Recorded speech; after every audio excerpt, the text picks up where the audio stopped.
तो gas NEET news पर आपका स्वागत है। तो चलिए सबसे पहले बात कर लेते हैं लक्षय चौधरी के बारे में। तो गैस अभी रिसेंटली लक्षय चौधरी का एक वीडियो देखने को मिला जहां पर वो अजज खान को बुरी तरीके से रोस्ट कर दिए। जी हाँ गैस, अजज खान का शो आपको पता ही होगा हाउस टेरेस, जिसको वो होस्ट कर रहा था, जिसमें बहुत ही अश्लीलताजनक वीडियो देखने को मिल रहे थे। तो उस शो को अभी बैन कर दिया गया है एंड इसी को देखते हुए अभी लक्षय चौधरी ने अजज खान को रोस्ट कर दिया। जी हाँ गैस, उस वीडियो का एक छोटा सा क्लिप आपको दिखाता हूँ, आप देखिए।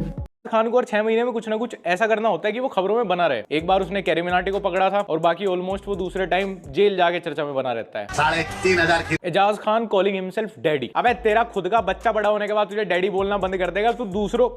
इस शो के मेकर्स ने क्या सोचा हो, मतलब क्या किस टाइम लाइट भागने के बाद भूखे पेट आधे दिमाग के साथ उन्होंने कब ये डिसीजन लिया होगा कि शो का होस्ट हम रखेंगे एजाज खान को। पहले तो शो का थीम ही इतना गंदा है कि आधी ऑडियंस का तो इंटरेस्ट में से वैसे ही चला गया। बाकी अगर कोई लोग तुम पे दया खा के मजबूरी में गलती से क्लिक करके आ भी गए होंगे, ये एजाज खान देख के बाकी की भी ऑडियंस प्लेटफॉर्म छोड़ देगी। हर ट्विटर पे जितनी बातें किसी और चीज की होनी चाहिए उससे ज्यादा बातें एजाज खान की लोग कर रहे, ट्रेंडिंग में चला रहे। और रही बात हाउस अरेस्ट शो की, तो उसमें कुछ भी अश्लीलताजनक नहीं है। हाँ, अश्लीलता कहाँ है? ये तो कल्चर है किसी रिमोट आइलैंड का। अबे साले इसमें इतनी अश्लीलता है, 50 शेड्स ऑफ ग्रे का डायरेक्टर इस्तीफा दे जाए अपना, उसे शर्म आ। बताओ इसमें कहाँ अश्लीलता दिख रही है तुम्हें? है इसमें कुछ अश्लील? मैंने अपनी लाइफ में वो देखा है सबसे ज्यादा अश्लील तो वो अपूर्वा ने कुछ बोला था उसमें, इंडियाज गॉट लेटेंट। भाई वो इतना भद्दा था, वो इतना गंदा था, मेरी अगली 2 जनरेशन बिगड़ गई मेरे पेट में से ही, इतनी गंद थी उसमें। उसे स्टेटमेंट ने हिला दिया मुझे। तो ये तो ओके ही है, कल्चर है तो अपने तो इतना कुछ नहीं है। तो चलो इसके बाद हम बात कर लेते हैं ध्रुव राठी के बारे में। तो वैसे अभी रिसेंटली ध्रुव राठी ने एक वीडियो पोस्ट किया जहां पर वो डीप सी माइनिंग को रोकना चाहता है। जी गाइस, आपको पता होगा डीप सी के अंदर बहुत ही अजीबोगरीब क्रिएचर्स रहता है जिसके बारे में हम लोग अभी तक नहीं जानते हैं वहाँ पर क्या हो सकता है। तो डीप सी माइनिंग ना हो, इसी को बताते हुए ध्रुव राठी ने क्या कहा आप खुद ही देख लो। आप लोगों ने दोस्तों पूरी वेबसाइट ही क्रैश कर दी। कुछ दिन पहले मुझे ये ईमेल आती है ग्रीन पीस की तरफ से, thank you for crashing our website. DeepSeek पर जो मैंने वीडियो बनाया था उसके एंड में मैंने डीप सी माइनिंग के खिलाफ बोला था। कितनी खतरनाक चीज होगी दुनिया के लिए अगर कंपनीज डीप सी में जाकर माइनिंग करना शुरू कर दे। तो उसी के लिए एक पेटिशन का लिंक दिया था। आप में से इतने सारे लोगों ने उस पेटिशन को साइन किया, literally hundreds of thousands, almost 500,000 signatures आप लोगों ने किए जब मैंने इसकी बात वीडियो में करी थी, और इससे ग्रीन पीस की पूरी वेबसाइट ही क्रैश कर गई। तो इसीलिए उन्होंने मुझे ईमेल लिखी। आप लोगों का धन्यवाद करना चाहूंगा इतने प्रोएक्टिवली एक्शन लेने के लिए, और इससे फर्क पड़ता है। इस साल यूनाइटेड नेशंस की इंटरनेशनल सी बेड अथॉरिटी एक बहुत ही इंपॉर्टेंट फैसला लेने जा रही है। वो ये डिसाइड करेंगे कि डीप सी माइनिंग को अलाउ किया जाए या ना किया जाए, और इन चीजों से प्रेशर पड़ रहा है उनके ऊपर। डीप सी में ऐसे क्रीचर्स पाए जाते हैं जिन्हें इमेजिन करना मुश्किल है। इन्हें देखकर ऐसा लगता है सही में किसी एलियन प्लैनेट से हो। और कमाल की बात तो यह है कि हर साल नई डिस्कवरीज हो रही है, हर साल नए प्रकार के जानवर पाए जाते हैं जो समुद्र की इतनी गहराइयों में रहते हैं कि हमें इनके बारे में पता तक नहीं है। और सोचकर देखो अगर यहां पर माइनिंग होने लग गई तो ऐसे जानवर एक्सटिंक्ट हो जाएंगे जिनके बारे में हम जानते तक ना हो। इसलिए अगर आपने अभी तक इस पिटीशन पर साइन नहीं किया है, लिंक बायो में जरूर जाकर कीजिए। यूनाइटेड नेशंस के पास ये पावर है दुनिया में कहीं पर भी डीप सी माइनिंग को होने से रोकने की, और हम लोग इसे होने से रोक सकते हैं। तो चलो इसके बाद हम बात कर लेते हैं विराट कोहली के बारे में। तो वैसे आपको पता होगा कुछ दिन पहले अवनीत कौर एक फोटो पोस्ट किए थे जिसके ऊपर विराट कोहली लाइक कर दिया था एंड इसी लाइक की वजह से विराट कोहली को क्लैरिफिकेशन देना पड़ा। तो इसी चीज की वजह से अभी अवनीत कौर का 2 मिलियन फॉलोअर्स बढ़ गया है। जी गाइस, उसका 2 मिलियन फॉलोअर्स बढ़ गया और उसी के साथ पीआर वैल्यू भी 30% जंप देखने को मिला। एंड गाइस, विराट कोहली के इस सिचुएशन को लेकर ठगेश ने भी उसके ऊपर रिएक्शन कर दिया। तो उस वीडियो का एक छोटा सा क्लिप आपको दिखाता हूँ, आप देखिए।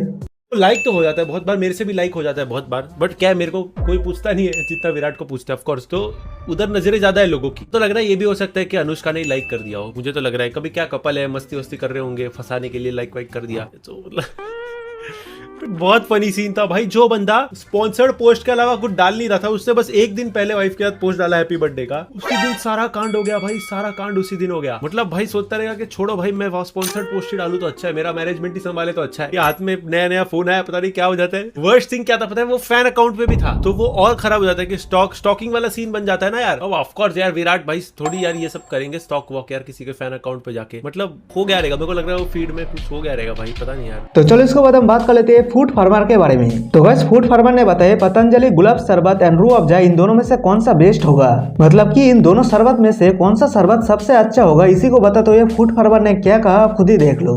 पतंजलि के गुलाब शरबत बॉटल में लिखा ही नहीं है कि कितना शुगर है, लेकिन उनके वेबसाइट में लिखा है 99% शुगर है। पतंजलि लिखता है आयुर्वेदिक प्रोप्राइटरी मेडिसिन, आयुर्वेदा के टाइम पे सोडियम बेंजोएट होता था, ये तो मुझे कोई आइडिया ही नहीं था। और सबसे शॉकिंग पार्ट है कि पतंजलि आपको ये 99% शुगर वाली ड्रिंक 2 बार दिन में पीने को रेकमेंड करती है। और अब उनके कंपेटिटर रूह अफ़ज़ा पे आते हैं। रूह अफ़ज़ा में भी 87% शुगर है और कई प्रिजर्वेटिव्स भी यूज करते हैं। रूह अफ़ज़ा में आर्टिफिशियल लाल रंग भी है जो नॉर्वे और ऑस्ट्रिया में रिस्ट्रिक्टेड है, और बाकी ईयू में वार्निंग लिखना होता है may cause attention issues in children. ये सब ड्रिंक्स टेस्ट के लिए ले सकते हो लेकिन हेल्थ के लिए बिल्कुल नहीं। मैं हमेशा सब कंपनीज को ओपनली क्रिटिसाइज किया हूं।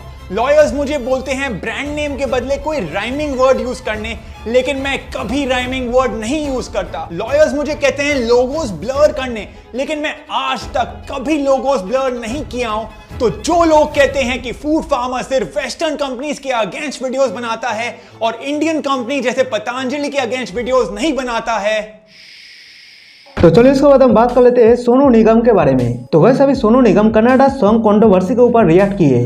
जी हाँ गैस, कर्नाटक के कॉन्सर्ट में कुछ लोग उसको धमका रहे थे कि कन्नाडा में गाओ, ऐसा करके वो हर बार बोल रहे थे, जिस वजह से वो उन लोगों के ऊपर काफी ज्यादा गुस्सा होते हुए रिप्लाई भी करा था। तो उनके खिलाफ FIR लॉन्च हो चुका है, लेकिन सोनू निगम भी उसी को रिएक्ट करते हुए एक कहे। एक होता है कन्नडा कन्नडा कन्नडा कन्नडा कन्नडा, और एक होता है कन्नडा कन्नडा। दोनों में सिर्फ 4-5 गुंडे टाइप थे जो वहां पे चिल्ला रहे थे। उनको इनफैक्ट वहां के हजारों लोग मना भी करते थे, रोका। लड़कियां मुझे याद उनको चिल्ला रही बोली थी मत करो ऐसे, डोंट डिस्टर्ब द सीन। उन पांचों को ये बताना और ये याद दिलाना बहुत जरूरी था। पहलगाम में जब पैंट उतारी गई थी तो भाषा नहीं पूछी गई थी। और कन्नडिगास बहुत ही प्यारे लोग होते हैं। आप लोग कमेंट्स में ये मत सोचिए कि वहां पे कुछ ऐसी वेव चल रही है, ऐसा कुछ नहीं है। हर जगह पे 4-5 ऐसे गंदे लोग होते हैं, पर उनको ये याद दिलाना बहुत जरूरी है। You can not allow them to think you as an audience. तो चलो इसके बाद हम बात कर लेते हैं एक क्रिएटर के बारे में जिसका नेम है सीता सचन, जिसके YouTube पर 1 लाख से भी ज्यादा सब्सक्राइबर्स है। तो वैसे हुआ है कि इसके हस्बैंड ने बताया उसके घर में रॉबर्स आए एंड सीता सचन के ऊपर अटैक किया और सारे पैसे वगैरह और ज्वेलरी को वो लेकर भाग गया। तो इसी को देखते हुए अभी सीता सचन अपने इंस्टाग्राम पर रिएक्ट करते हुए क्या कहा आप देखिए।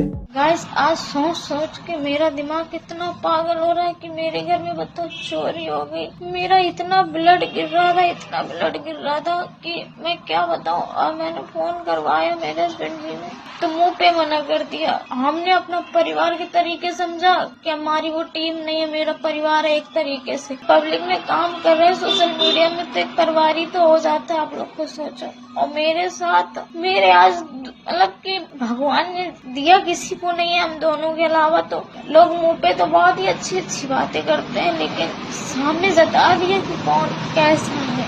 सिर्फ हमको मतलब की नहीं पूछा गया और वैसे कुछ नहीं। और जब मुझे जरूरत पड़ी मेरी टीम की तो उन्होंने मुझे धोखा दे दिया। मुझे जरूरत थी कि मुझे कोई अस्पताल लेके जाए, मेरे ब्लड रुक नहीं रहा था और आज उन्होंने मुझे धोखा दे दिया। पता चल गया कि कौन अपना कौन पराया, कब यूज करना है, कैसे यूज करना है इंसान को। तो ऐसा नहीं करना चाहिए ना। एंड गाइस इसके वीडियो को अगर पूरा देखना चाहते हो तो लिंक इन द डिस्क्रिप्शन। तो चलो इसके बाद हम बात कर लेते हैं फूड डिलीवरी स्कैम के बारे में। तो गाइस का जोमेटो एंड स्विगी से खाना ऑर्डर करने के बाद राइडर्स एक स्कैम कर रहा है, क्योंकि इसी को बताते हुए एक इन्फ्लुएंसर ने क्या कहा आप खुद ही देख लो। We ordered from Swiggy. We ordered pizzas.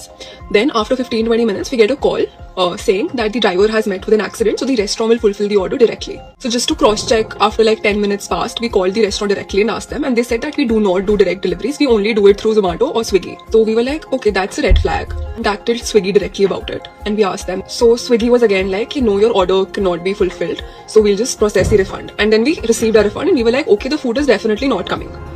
But then after some time, we again got a call, and this guy is saying, I'm standing right outside your house, your food is here, you can collect it.